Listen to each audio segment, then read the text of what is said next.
जब वह युवक कूड़ा फेंक रहा था तभी उसे अचानक कूड़ेदान में एक पुराना सा जेड लटकन मिला, जिसे देखकर कोई भी आम आदमी इसे बेकार समझकर छोड़ देता।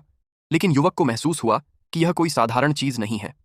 उसने उसे उठाया और जमीन पर पटक कर परखा तो उसे यकीन हो गया कि इसकी कीमत बहुत ज्यादा हो सकती है। शक दूर करने के लिए वह सीधा प्राचीन वस्तुओं की दुकान पर पहुंचा और मालिक से कीमत लगाने को कहा, मगर उसे अंदाजा नहीं था कि यह दुकानदार एक चालाक बूढ़ा निकलेगा।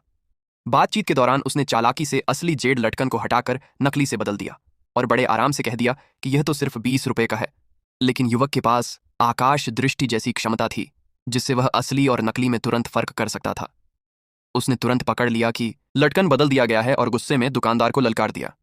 इसके बाद युवक ने दुकान के बाहर हंगामा करना शुरू कर दिया, जिससे भीड़ इकट्ठा हो गई और तभी उसने एक एक करके दुकान में रखी चीजों की सच्चाई उजागर करनी शुरू की।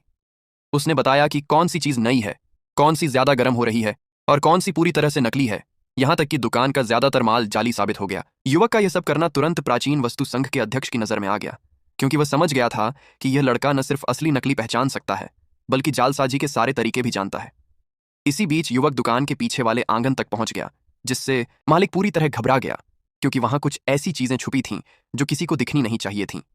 हालात बिगड़ते देख बड़े लोगों ने हस्तक्षेप किया और तभी पता चला कि यह दुकान जियांग बेई की मशहूर यू फैमिली की है, जो प्राचीन दुनिया की 3 सबसे ताकतवर फैमिली में से एक है। दुकानदार युवक को धमकाने लगा कि यूं फैमिली से दुश्मनी करने का अंजाम बहुत बुरा होता है, लेकिन युवक ने साफ कह दिया कि उसे किसी बड़े नाम से फर्क नहीं पड़ता, उसे बस अपना सामान वापस चाहिए। मामला तब और गंभीर हो गया जब अध्यक्ष हुआंग खुद वहां आ पहुंचे और उन्होंने साफ शब्दों में कहा कि दुकान में धोखाधड़ी पकड़ी गई है। हालात हाथ से निकलते देख यू फैमिली ने बात दबाने की कोशिश की और समझौते का रास्ता चुना, क्योंकि पीछे के कमरे का राज सामने आ गया तो सब बर्बाद हो सकता था। आखिरकार युवक को वहां से भेज दिया गया और मामला ऊपर ऊपर शांत कर दिया गया, लेकिन अंदर ही अंदर सबको समझ आ गया था कि यह युवक साधारण नहीं है। पर्दे के पीछे साजिश रचने वालों को डर था कि अगर इसने उपाय और जहर के स्रोत तक पहुंचकर सच उजागर कर दिया तो सभी मुसीबत में फंस जाएंगे। इसलिए उन्होंने तय किया कि आगे चलकर इसे और सावधानी से संभालना पड़ेगा।